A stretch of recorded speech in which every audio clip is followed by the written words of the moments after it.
जी बेटा, मोल के क्वेश्चन जो है कंबस्शन एनालिसिस हमने कर लिए थे और यहाँ पर हम इसको लेके चल रहे हैं, और जहाँ पे किसी को इशू हो तो यू कैन आस्क मी।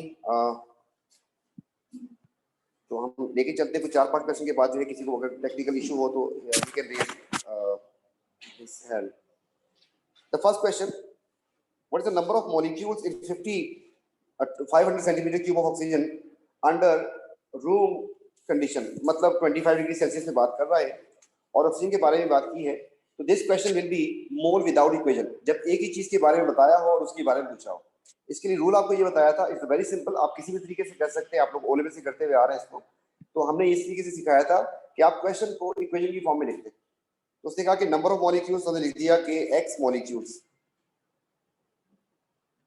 और फिर उसने कहा कि 500 सेंटीमीटर क्यूब, तो हमने ये भी लिख दिया। तो ये हमारा क्वेश्चन जो है हमने लिख दिया। अब इसके पास सेकंड लाइन जो हमने लिखनी होती है वो इन्फॉर्मेशन से लिखनी होती है।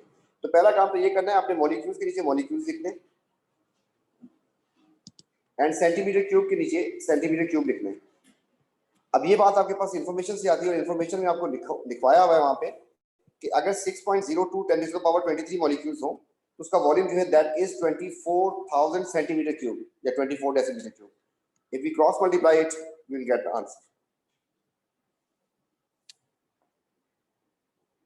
इससे हमारे पास आंसर आ जाएगा। कैलकुलेटर मेरे पास सॉरी है नहीं, तो ए इज अ करेक्ट आंसर। इसके बाद क्वेश्चन नंबर 2 में ये एक स्ट्रक्चर बना के दिया इसने ऑर्गेनिक का, और इसमें वो कह रहा है कि वो करना चाह रहा है, इसको हाइड्रोजनेट करना चाह रहा है। और ये बात आप लोगों ने ओ लेवल से पढ़ी थी, यहाँ पे ए लेवल की ऑर्गेनिक जब स्टार्ट होगी तब उसमें भी देख लेंगे इसको। तो हाइड्रोजनेशन में होता क्या है कि अनसैचुरेशन खत्म हो जाती है, डबल बॉन्ड खत्म हो जाता है। इसको पहले कॉन्सेप्ट आना चाहिए। तो कॉन्सेप्ट इसका ये है कि अगर आपके पास ये एक डबल बॉन्ड था इसमें और बाकी जो है आपके पास लगे हुए हाइड्रोजन, अगर आप इसको हाइड्रोजनेट करना चाहते हैं तो एक डबल बॉन्ड खत्म करने के लिए आपको एक हाइड्रोजन चाहिए होता है। ऐसा करने से होगा क्या कि इसका डबल बॉन्ड खत्म हो जाएगा, ये जो 4 हाइड्रोजन इसके अपने पास थे वो रहेंगे, और ये 2 हाइड्रोजन थे इनमें से एक हाइड्रोजन इसके पास आ जाएगा और एक इसके पास आ जाएगा, जिसकी वजह से ये बन जाएगा हाइड्रोजनेटेड या सैचुरेट हो जाएगा। इसका मतलब ये हुआ कि एक डबल बॉन्ड के लिए एक हाइड्रोजन चाहिए होती है। हाइड्रोजन का मतलब H2 होता है। तो मतलब ये हुआ कि अगर कार्बन कार्बन डबल बॉन्ड एक है आपके पास, तो इसके लिए आपको हाइड्रोजन भी एक चाहिए होगी। ये इनका रेशियो हो जाएगा। इस बेस के ऊपर अगले पार्ट में देखते हैं कि इसमें क्या कहना चाह रहा है। वो ये कहता है कि on average one of the side chain is converted into this thing. कह रहा है इसका मतलब ये है कि एक साइड चेन, कितनी साइड चेन थी इसमें? 3 चेन है इसमें एक चेन, दूसरी चेन और 3 चेन। इन 3 में से एक जो है इस फॉर्म में कन्वर्ट होगी। ये जो इसने बात बोली है इसका मतलब जो है, मैं इसको ऐसे करके लिख दूं कि one of the side chain has been converted into this form. Now you can see here, यहां पे 3 डबल बॉन्ड थे और इसमें रह गए 2 डबल बॉन्ड। तो इसका मतलब कितने डबल बॉन्ड खत्म हो गए? इसमें एक डबल बॉन्ड खत्म हुआ है। इसका मतलब यहां पर हम इसको लिख देते हैं कि ऊपर 3 थे और यहां पर हमारे पास रह गया है,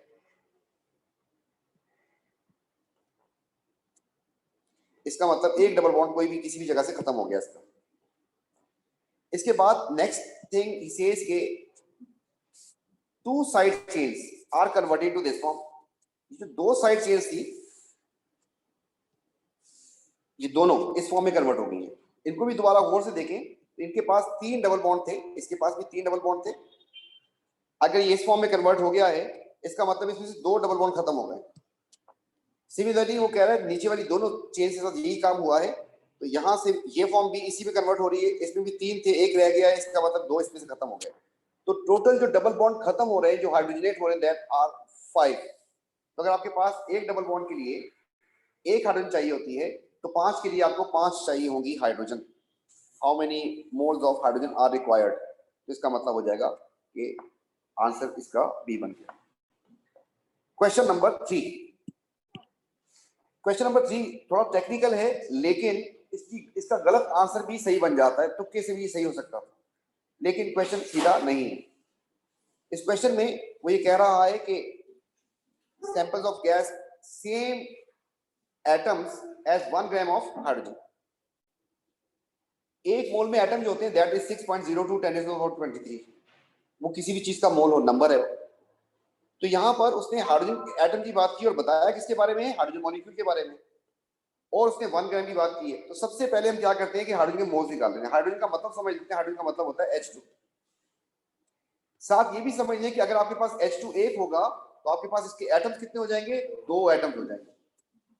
तो अगर आपके पास इसका 1 मोल होगा तो इसके फिर 2 मोल्स होंगे। उसने जो हाइड्रोजन का आपको मास दिया दैट इज 1 ग्राम। अगर मैं इसको इसके एमआर से डिवाइड कर दूं, इसका एमआर जो है दैट इज 2, तो इसके मोल्स बन जाएंगे आपके पास 0.5 मोल्स। तो अब आपके पास अगर इसके 0.5 मोल्स हो तो आपके पास एटम्स की जो मोल्स आने हैं, ये एटम्स हैं, इसको एक्स कर दिया, इसका आंसर आ जाएगा आपके पास 1 मोल। 1 मोल वो कह रहा है किसमें होंगे, इसको हम हाईलाइट कर देते हैं कि हमें देखना है कि इन ऑप्शन में से किसमें 1 मोल एटम्स आते हैं। मैं यहाँ पे लिख देता हूँ एटम भी कि 1 मोल एटम्स की बात हो रही है। आप सबसे पहले इनको इनके एमआर से डिवाइड कर दें। इसको डिवाइड कर देंगे 16 से, इसको डिवाइड कर देंगे 20 से, इसको डिवाइड कर देंगे 48 से। इस तरीके से मोल्स आ जाएंगे। पहले वाले के जो मोल्स आ रहे हैं दैट इज 0.5, दूसरे वाले के भी आ रहे हैं 0.5, तीसरे वाले के आ रहे हैं 1 एंड फोर्थ वाले के आ रहे हैं 8/48 0.16। लेकिन बात यहाँ पे खत्म नहीं हुई, अभी तुक्के से भी आपका आंसर सी बन रहा है, लेकिन असल क्वेश्चन ये नहीं था। असल क्वेश्चन ये था कि एटम्स, अगर आप कार्बन डाइऑक्साइड को देखें तो आपने कार्बन डाइऑक्साइड के मोल्स निकाले, इसमें एटम्स कितने हैं, 3। इसलिए आपके एटम्स काउंट करने के लिए इसको आपने 3 से मल्टीप्लाई करना था, इसका आंसर 1.5 बनता है। इसमें आपके पास 5 एटम्स हैं, इसलिए आप इसको 5 से मल्टीप्लाई करेंगे, इसका आंसर बन जाएगा 2.5। इसमें आपके पास एक ही एटम है, इसलिए आप इसको 1 से मल्टीप्लाई करेंगे तो इसका आंसर 1 ही आ जाएगा। जबकि इसमें 3 एटम्स हैं, जिसकी बेस पे आप इसको मल्टीप्लाई करेंगे 3 से, तो आपके पास 16, 32 एंड 48 0.48 मोल्स आ जाएंगे आपके पास। तो तब भी आपका आंसर सी ही आ रहा है। तो तुक्के से भी ये सही हो सकता था, लेकिन इसका असल कॉन्सेप्ट जो था वो ये था कि एटम्स के लिए लेके चला गया था। इसके बाद जो बैलेंसिंग वाली इक्वेशन है इनको मैं नहीं करवा रहा, ये आप लोग फाइल पे भी कर सकते हैं आराम से। It is a time consuming, I know, ठीक है, लेकिन आप लोग कर सकते हैं। इसके बाद हम आगे बढ़ते हैं।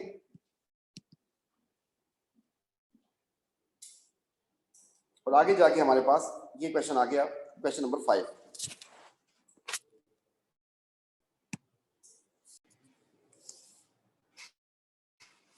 नेक्स्ट क्वेश्चन में वो कह रहा है कि अगर आपके पास इतने ग्राम सोडियम अजाइड हो, जो कि इसकी बात हो रही है, तो कितना नाइट्रोजन बनेगा। तो this is mole with equation, equation हमारे पास है, बताया इसके बारे में है और पूछा है इसके बारे में, तो बड़े आराम से क्वेश्चन सॉल्व हो सकता है।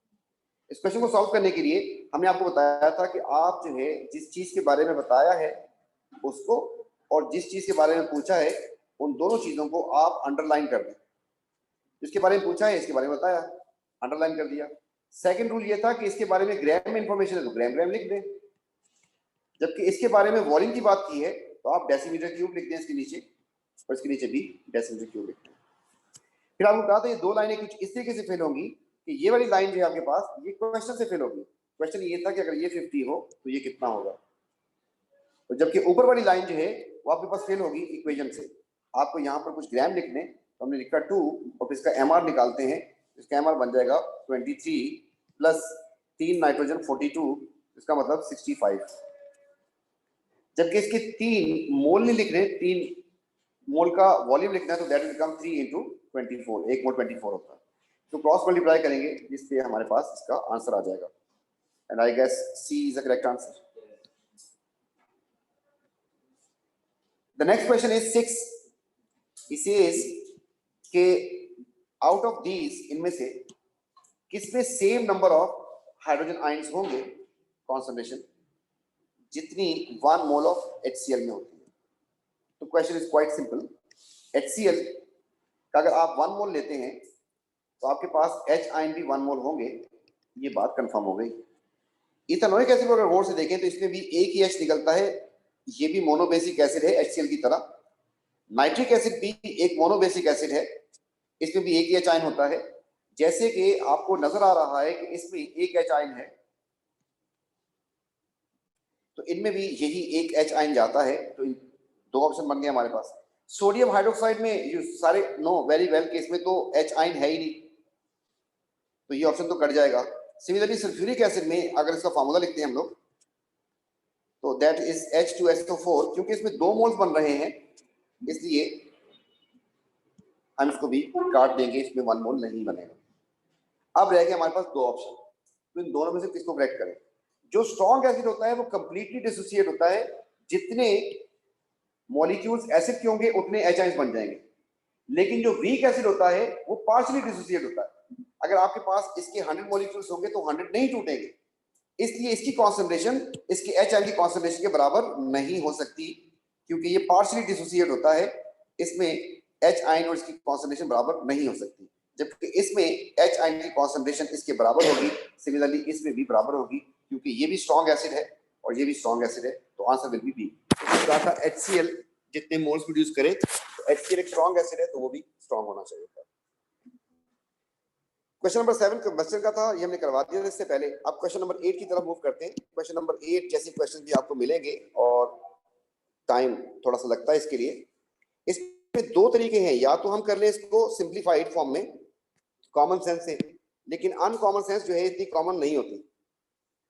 तो कॉमन सेंस क्या थी? वो ये कह रहा है कि अगर 1 मोल सोडियम अजाइड लोगे आप, ये रहा सोडियम अजाइड, तो उससे कितने मोल नाइट्रोजन बनेंगे? तो आप ये देखें कि इसमें भी नाइट्रोजन बन रही है, और इस केस में जो सोडियम बना था वो सोडियम आगे रिएक्शन कर रहा है, उससे भी नाइट्रोजन बन रही है। तो अगर कॉमन सेंस लगाते हैं, आपको नजर आ रहा है कि 2 से 2 और 3 बनते हैं, अगर आप इसको 1 ले लेंगे तो कॉमन सेंस से ये भी 1 बनेगा और ये बन जाएगा 1.5। एक काम तो इस इक्वेशन में तो हमें पता चला कि 1.5 यहां से बन जाएगा। अब अगली इक्वेशन बता रही है आपको कि अगर ये 10 हो तो आपके पास नाइट्रोजन 1 बनती है, लेकिन ऊपर से आपके पास कितने मोल्स बने थे इसके? 1। तो आपने कहा कि 1 अगर हो तो फिर कितनी बन जाएगी? x। इसका आंसर आ जाएगा 0.1। अब नाइट्रोजन 2 सोर्सेस से बन रही है, इन दोनों को ऐड कर दूंगा तो बन जाएगा हमारे पास 1.6, जिस पे आंसर बी बन जाएगा। लेकिन ये इतना आसान नहीं होता। ऐसा कभी भी केस कोई आ जाए कि जिसके बारे में बताया वो किसी और रिएक्शन में हो और जिसके बारे में पूछा वो दूसरी रिएक्शन में हो, आप उन दोनों रिएक्शंस को जोड़ देंगे, दोनों रिएक्शन को ऐड कर देंगे, एक इक्वेशन बनाएंगे, एक इक्वेशन होगी, तो we will be able to answer the question. इसलिए हमें इन दोनों इक्वेशन को ऐड करना पड़ेगा, और एडिशन में काम ये करना है कि एक का प्रोडक्ट दूसरे का रिएक्टेंट होगा। किसी एक रिएक्शन का रिएक्टेंट प्रोडक्ट दूसरे का अगर रिएक्टेंट होगा, उसको कैंसिल आउट हो जाना चाहिए, उसको कट जाना चाहिए। इस बेस के ऊपर इसका सेकंड वे जो है अनकॉमन सेंस से जो करने की कोशिश करते हैं वो ये है कि अगर आप देखें इसमें सोडियम प्रोड्यूस होता प्रोडक्ट है, जबकि यहां पर रिएक्टेंट है। हमने सोडियम को कट करना है, कैंसिल करना है, इसलिए मुझे इन इक्वेशन को मल्टीप्लाई करना पड़ेगा किसी पर्टिकुलर नंबर के साथ। अगर मैं इसको 5 से मल्टीप्लाई कर दूं ऊपर वाली इक्वेशन को, तो ये बन जाएगी मेरे पास 10 सोडियम अजाइड, और एरो की इस तरफ आ जाएगा मेरे पास 10 सोडियम एंड 15 नाइट्रोजन। ये इसका आंसर आ गया। 10 सोडियम के साथ 10 सोडियम कैंसिल आउट हो गए। ये दोनों को मैं ऐड करने जा रहा हूं, इस इक्वेशन को और इस इक्वेशन को। इससे मेरे पास जो आंसर आएगा एरो के इस तरफ वो आपके सामने है, तो यहां से मेरे पास बन जाएगा 10 NaN3 and 2 KNO3। तो रिएक्टेंट साइड पे तो हमारे पास ये आ गया। अब प्रोडक्ट साइड पे अगर काउंट करते हैं क्या क्या चीज बची है हमारे पास, तो यू हैव दीज थिंग्स। इसमें नाइट्रोजन ऊपर 15 है, एक नाइट्रोजन नीचे है, तो आपके पास हो गए 16 नाइट्रोजन। फिर आपके पास एक बन जाएगा K2O, एक बन जाएगा आपके पास 5Na2O। ये आपके पास इक्वेशन बन गई। Now you have to relate this thing with this thing. Equation says कि अगर आपके पास 10 मोल्स हो, इसके 10 मोल्स इसके हो तो इसके 16 मोल्स बनते हैं। मोल मोल में बात की है, तो अगर आपके पास इसका 1 मोल हो जैसे कि क्वेश्चन में दिया हुआ है, तो आपके पास कितना बनेगा? इसका आंसर आ जाएगा 1.6। So this is a better way कि हमारे पास रास्ता तो है, कॉमन सेंस रास्ता नहीं होता, कॉमन सेंस होती है या फिर नहीं होती। तो इस तरीके से हम इसको सॉल्व कर लेंगे। ऐसे क्वेश्चन एक नहीं, इससे ज्यादा भी कभी आते हैं, तो पहली बात इसको पहचान जाए, इसको आपने करना है। तो जब आप पेपर अटेम्प्ट कर रहे होते हैं वो भी एक आर्ट होता है, तो उस वक्त जो है आप लोग क्वेश्चन को रोक सकते हैं कि यार ये क्वेश्चन मैं थोड़ा सा टाइम के बाद करूंगा, पहले सिंपल सिंपल क्वेश्चन निपटाता जाऊं। ऐसा ना हो कि आखिर में फिर मुझे सही जो आते हैं आंसर्स उस पर तुक्का मारना पड़े।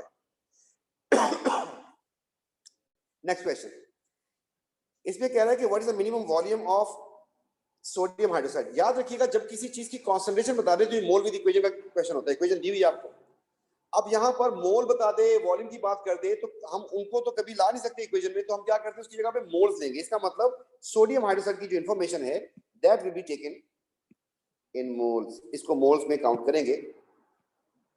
जैसे हम रिस्पेक्टिव यूनिट लिखते हैं, कभी ग्राम, कभी मोल, कभी volume. And this much moles of N2O। तो आप इक्वेशन को उतारे नीचे, आपके पास किस किस चीज के बारे में बात की, उन दोनों को चीजों को अंडरलाइन करते हैं। एक इसके बारे में बात की और इसके बारे में बात की। इसके बारे में बताया, इसके बारे में पूछा है, लेकिन पूछा गया है वॉल्यूम और बताया गया कॉन्सेंट्रेशन बताई है। तो आपको कभी कॉन्सेंट्रेशन वॉल्यूम की अगर बात हो तो आप मोल्स काउंट करेंगे, मतलब इसके यूनिट की बात हो रही है, इसके भी यूनिट की बात हो रही है, इसके तो उसने मोल्स दिए हैं, ये देखें मोल्स उसके दिए हैं इसने। जबकि इसके जो है आपको मोल्स ही लेने पड़ेंगे जब कॉन्सेंट्रेशन वॉल्यूम की बात होती है। तो दूसरा भी मोल के नीचे मोल आ जाएगा और यहाँ पर भी मोल के नीचे मोल आ जाएगा। और एक बात आपके पास क्वेश्चन से आती है, क्वेश्चन ये था के क्वेश्चन था आपके पास, अगर 0.02 मोल्स इसके हों तो इसके कितने मोल्स बनेंगे। और आपके पास इंफॉर्मेशन जो है इक्वेशन से आएगी, इसमें कितने मोल्स आ रहे हैं आपके पास एक, जबकि इसमें कितने मोल्स आ रहे हैं दो। इसको अगर मैं क्रॉस मल्टीप्लाई करूं आंसर आ जाएगा 0.04 मोल्स आ गए आपके पास, किसके, सोडियम हाइड्रोक्साइड के। क्वेश्चन यहाँ पे खत्म नहीं हुआ, उसने आपको आपसे इसका वॉल्यूम पूछा है। अब अगर उसने आपको मोल्स बता दिए, आपको मोल पता चल गया, कॉन्सेंट्रेशन पता चल गई, तो वॉल्यूम निकालना है। तो आपके पास फार्मूला है C = N/V। वॉल्यूम निकालने के लिए इसको थोड़ा सा और सेट करें तो ये बन जाएगा हमारे पास V = N/C। मोल आप निकाल चुके हैं, मोल आपके पास है 0.04 एंड द कॉन्सेंट्रेशन इज 0.5। इसको हम जब सॉल्व करेंगे तो 400 मतलब 40, 5, 8, 80 या 8 सेंटीमीटर क्यूब आंसर आ जाएगा। 80 सेंटीमीटर क्यूब इज आंसर। तो आइंदा कभी ऐसा कोई क्वेश्चन आए जिसमें कॉन्सेंट्रेशन की बात कर रहा हो तो हम उसके जो मोल विद इक्वेशन में क्या मोल लेके चलेंगे उसको। इसके बाद जो है नेक्स्ट क्वेश्चन जो है हमारे पास,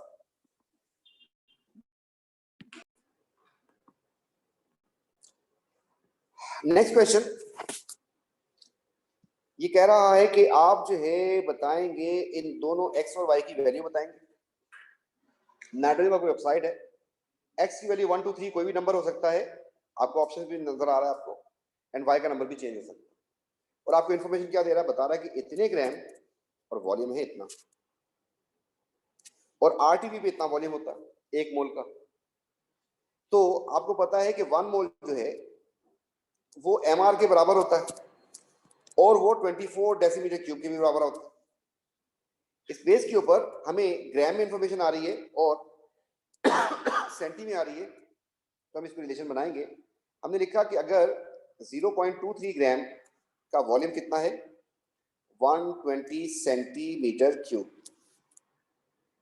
अब ना वो mr है ना ये आपके पास 1 मोल है, हम यहाँ पे लिखते हैं सेंटीमीटर क्यूब के नीचे सेंटीमीटर क्यूब और ग्राम के नीचे ग्राम।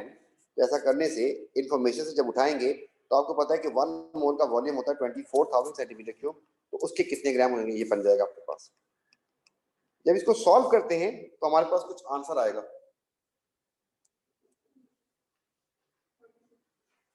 इसका आंसर आ गया 46, जो कि आपके पास mr है। अब भी कोई रास्ता नहीं है, कैसे रास्ता नहीं है, अगर आपने ये करने की कोशिश की कि नाइट्रोजन का mr 14 होता है, x कर दें, एंड ऑक्सीजन का mr 16 होता है, उसको y कर दें, और आप लिखें 46, तो दो वेरिएबल कभी भी सॉल्व नहीं हो सकते। अब आपको करनी पड़ेगी ट्रायल। ट्रायल ये है कि अगर आपको 46 तक जाना है, आप दोनों को 1 1 अगर ले लें तो आपके पास बन जाएगा 14 + 16 मतलब 30, बात नहीं बनेगी, 46 ज्यादा है।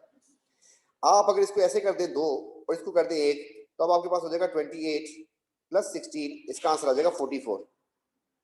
इससे भी बात नहीं बनी। आप n को 1 ले लें, o को 2 ले लें, तो आपके पास बन जाएगा 14 + 32, इसका आंसर आ जाएगा 46। Now the thing is clear. तो आपके पास ये आंसर आ गया, तो नाइट्रोजन आपके पास हो जाएगा 1,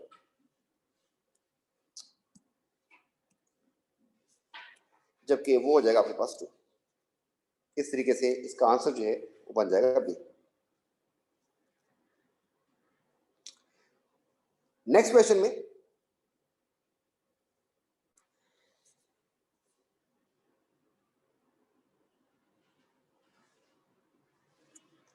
रुको, नेक्स्ट क्वेश्चन में आपको बताया था कि मोल विद इक्वेशन में ओ लेवल्स में 95% चांस इक्वेशन मोल दे देता है, और यहां पर 95% चांस इक्वेशन हमें लिखनी होती है, दे देता तो उसकी मेहरबानी, हम शुक्रिया अदा करेंगे कि वो इक्वेशन दे देता है। इक्वेशन नहीं दी तो इक्वेशन लिखनी पड़ती है। अब इस बेस के ऊपर जो है,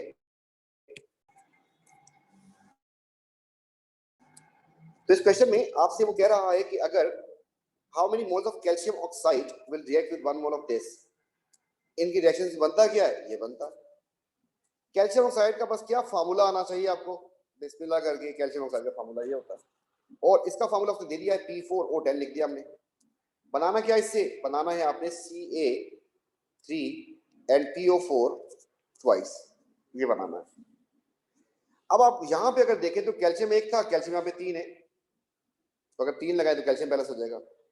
ऐसा करने से फास्फोरस आपके पास 4 है, यहाँ पे फास्फोरस कितने आपके पास आ रहे हैं, तो आप पहले फास्फोरस को बैलेंस करने क्योंकि कैल्शियम का नंबर बढ़ाना पड़ेगा। तो अगर इसको मैं 2 से मल्टीप्लाई कर दूं पूरे को, तो आपके पास इस तरीके से फास्फोरस 4 हो जाएंगे। कैसे 4 हो जाएंगे, 2 इसमें थे और 4 2 से मल्टीप्लाई होकर 4 बन जाएंगे। फास्फोरस आपके 4 हो गए, तो कैल्शियम आपके कितने बन गए, 6 हो गए। इस बेस के ऊपर आप यहाँ पे लगा देंगे 6, बाकी सब कुछ बैलेंस हो चुका है, बस आपको सिर्फ रीड करना होगा और कुछ मसला नहीं है। दिस इज 8 ऑक्सीजन, 8 × 2 16 हो जाएगा, तो यहाँ पर 6 ये हैं और 10 ये, 16 वहां पे पूरे, तो आपके पास आंसर आ गया कि कैल्शियम ऑक्साइड के कितने मोल्स चाहिए थे, तो आंसर हो गया 6, तो 6 विल बी द आंसर। इसके बाद जो है क्वेश्चन नंबर 12 में वो कह रहा है कि एलिमेंट्स की जो रेशियो है per gram fertiliser, a typical solid fertiliser used in household plants, इसमें नाइट्रोजन, फास्फोरस एंड पोटेशियम होता है। रेशियो इनकी ये होती है कि 15 ग्राम, 30 ग्राम एंड 15 ग्राम 100 ग्राम में होता है। अगर इन तीनों को मैं ऐड कर दूं 100 नहीं बन रहा, 60 बन रहा, इसका मतलब बाकी कुछ और चीजें होंगी। Recommended use 14 gram of fertiliser per 5 decimetre cube होता है, ये देना होता है आपको प्लांट्स को। वो कह रहा है कॉन्सेंट्रेशन ऑफ नाइट्रोजन आइटम कितनी होगी, तो ये क्वेश्चन भी 2 स्टेप्स में जाएगा। पहली बात कॉन्सेंट्रेशन की बात की है, आपके पास आंसर यहाँ पे देख लें कि मोल पर डेसीमीटर क्यूब में आ रहा है, जबकि यहाँ पर ग्राम में इंफॉर्मेशन है, तो पहले तो हम उसकी इस बात को अंडरलाइन करते हैं 14 ग्राम पर 5 डेसीमीटर क्यूब। तो मैंने लिखा कॉन्सेंट्रेशन के लिए 14 ग्राम पर 5 decimetre cube, but the answer should be quoted in which unit, in mole per decimeter cube. To make it mole you need to अच्छा, ये आपके पास फर्टिलाइजर की कॉन्सेंट्रेशन होनी चाहिए, लेकिन उससे पहले एक चीज और थी, ये आपके पास, क्योंकि इसमें बहुत सारी चीजें, इसका एमआर नहीं बन सकता, पूरा डेटा नहीं दिया उसने, ये आपके पास फर्टिलाइजर था। अब इससे पहले एक स्टेप ये करना था कि अगर आपके पास 100 ग्राम फर्टिलाइजर हो तो उसमें नाइट्रोजन होता है आपके पास 15 ग्राम नाइट्रोजन, 15 ग्राम उसमें नाइट्रोजन होता है। अगर आपका यूजेज जो है वो 40 ग्राम फर्टिलाइजर का है तो उसमें कितने ग्राम इसका होगा, तो the answer will be 15 × 14 divide by 100, तो the answer is 2.1 gram nitrogen आपके पास आ जाएगा। So this is nitrogen amount which will be present in 14 gram of fertilizer. तो इसके बाद स्टेप 2 में जाते हैं, हमें क्योंकि नाइट्रोजन की बात की थी तो हमने लिखा कि 2.1 ग्राम किसके हैं, नाइट्रोजन के, कितने में, 5 डेसीमीटर क्यूब में। इसको मोल में कन्वर्ट करने के लिए हम नाइट्रोजन के एमआर से 14 से डिवाइड कर देंगे इसको, तो मास अपॉन एमआर से आपके पास मोल बन जाएंगे, और फिर इसको 5 से डिवाइड कर देंगे, means you need to solve this one, 2.1 divide by 14 into 5, आपके पास आंसर आता है, and that will be in mole per decimetre cube. यहां से आपके पास डेसीमीटर क्यूब आ रहा है, और जब आपने इसको सॉल्व कर लिया इस चीज को, तो आपके पास ये ऑटोमेटिकली बन जाएंगे मोल्स, तो मोल पर डेसीमीटर क्यूब आ जाएगा। जी आंसर कितना आ रहा है, 0.75, तो आंसर इज ठीक।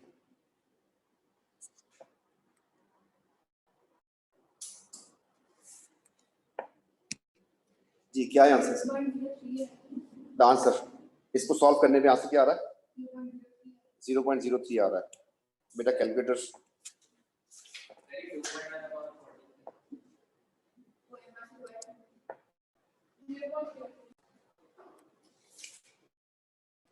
ओके बेटा, नेक्स्ट क्वेश्चन में ये बहुत सारी बातें की इसने, उसमें जो है वो ये कह रहा है कि सीमेंट वर्क रोज this much tons per year. Limestone का फार्मूला क्या होता है आपको बताना पड़ेगा, आपको पता होना चाहिए, दैट इज कैल्शियम कार्बोनेट। इतनों को रोज करते हैं और दुनिया में जो बाकी सारे काम हो रहे होते हैं उसमें फर्दर इतने टन रोस्ट होता है, हीट किया जाता है उसको। तो अगर ये सीधा सीधा बता देता तो अच्छी बात होती। 12 क्वेश्चन था, घुमाएगा आपको चेक करने के लिए। तो आपके पास टोटल जो मास इसका रोस्ट किया जा रहा है, टोटल मास वो हो गया 1000 प्लस 200 मिलियन टन, इतना रोस्ट किया जाता है। वो कह रहा है उससे कार्बन डाइऑक्साइड कितनी बनेगी। बहुत आसान क्वेश्चन है, तो लंबी की हुई है उसने। हमने कैल्शियम कार्बोनेट लिखा है, इसको अगर हीट कर दें तो रिस्पेक्टिव ऑक्साइड बन जाते हैं, calcium oxide and carbon dioxide. पूछा इसके बारे में है और बताया इसके बारे में। इसका भी उसने मिलियन टन में पूछा, मतलब ग्राम लिख दें, जबकि इसके बारे में ग्राम लिख दें, फिर नीचे दोबारा लिखे ग्राम और इसके भी नीचे दोबारा ग्राम लिख दें।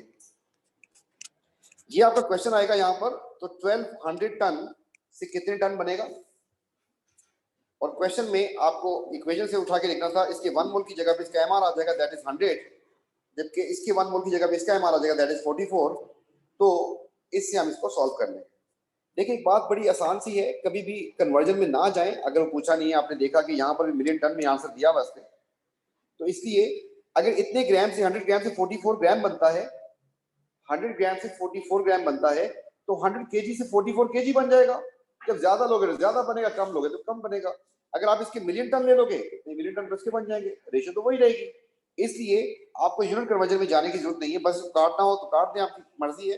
अगर आपके पास ये जेन्युइन क्वेश्चन बनता है कहां पर जाके थ्योरी में, तो यू कैन राइट हियर कि मिलियन टन, और यहाँ पे भी लिख दें मिलियन टन, बस यूनिट चेंज कर दें, आपके पास आंसर आ जाएगा इसी को सॉल्व करके। इसकी वजह से आंसर इसका आ रहा है मेरे ख्याल में 660। क्रॉस मल्टीप्लाई करेंगे और आंसर। नेक्स्ट क्वेश्चन जो है, इसमें हमारे पास 2 क्वेश्चन आ रहे हैं। एक क्वेश्चन जो है ऊपर वाला कन्वर्शन मैंने क्या में करवा दिया था आपको, ये कन्वर्शन में हो गया था 14, और 15 जो है उसको देख लेते हैं। 15 में आपको बता रहा है एम्पिरिकल फार्मूला से रिलेटेड ये क्वेश्चन है। एम्पिरिकल फार्मूला से रिलेटेड क्वेश्चन है, क्योंकि आपको लेड के भी बता दिया अमाउंट, कार्बन की बता दी, हाइड्रोजन की अमाउंट पूछी है और आपको परसेंटेज बता दी उसने। तो हम क्या करते हैं, सबसे आसान वे तो ये है, कोई डेढ़ शारी करने की जरूरत नहीं है। आप लिखें एम्पिरिकल फार्मूला लिखने के लिए कार्बन एंड हाइड्रोजन, ये लिखते हैं। कार्बन की परसेंटेज बता दी है उसने कितनी, 29.7, जबकि हाइड्रोजन की परसेंटेज बता दी है उसने 6.19। टोटल परसेंटेज का सम जो है 100 होता है, इसलिए अगर 100 से माइनस करेंगे तो हमारे पास इसकी परसेंटेज आ जाएगी। इसका आंसर कोई बता दे बच्चा मुझे। 35 65 के आसपास, 64 65 कितना आ रहा है?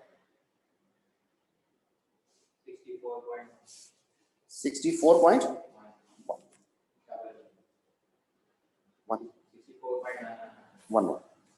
अब इसको इनके एमआर से डिवाइड कर देते हैं। इसको इसके एमआर से डिवाइड कर दिया आपने, तो ये बन गया आपके पास 208 आई गेस होता है, 207 होता है। इसका 12 होता है, उसका 1 होता है। इसको जब सॉल्व करेंगे तो हमारे पास आंसर इसका आ जाएगा, बल्कि कर दें आंसर 64.11 डिवाइड बाय 207। आंसर क्या आ रहा है इसका? 0.30। चलो इसका कार्बन की परसेंटेज, कार्बन की रेशियो क्या है?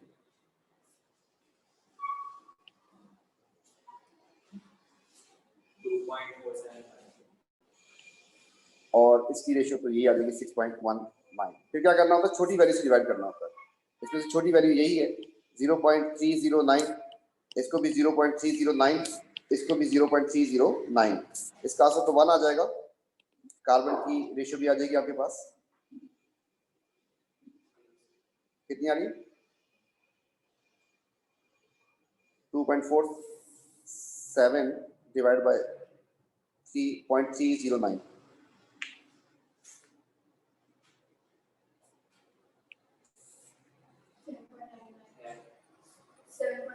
7.99. 8. हाँ वो सही है, ये 1:8 तो ये हो गया 19.74। इसका मतलब हो गया ये, इसको राउंड ऑफ करके आपने इतना कर दिया, इसको भी राउंड ऑफ कर देते हैं तो ये बन जाएगा तकरीबन 20। और आपके पास देख लें 19 के आसपास कोई आंसर भी नहीं है, ठीक है। तो आपके पास पीबी बन जाएगा 1, कार्बन बन जाएंगे 8, हाइड्रोजन बन जाएंगे 20। तो D will be the correct answer. Simple integral जिसकी फार्मूला करते हैं।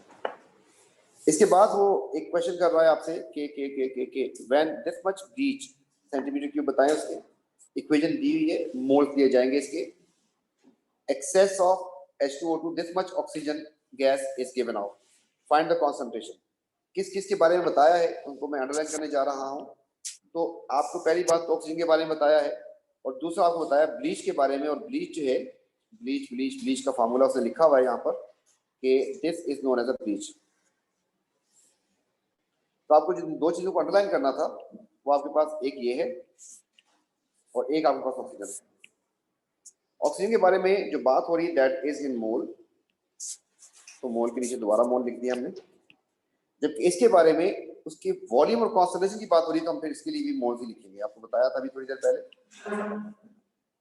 यहाँ पर आपका क्वेश्चन आता है कि अगर आपके पास 0.035 ये बनती है तो उसके कितने मोल्स होंगे। और आपके पास ये क्वेश्चन हो गया आपका, और इक्वेशन से आप क्या लिख सकते हैं, इसका अगर 1 मोल हो तो इसका भी 1 मोल होता है। ऐसा करने से आपके पास x का आंसर आ जाएगा 0.035। चाहिए कि आपको कॉन्सेंट्रेशन चाहिए, और कॉन्सेंट्रेशन का फॉर्मूला जो है दैट इज N/V।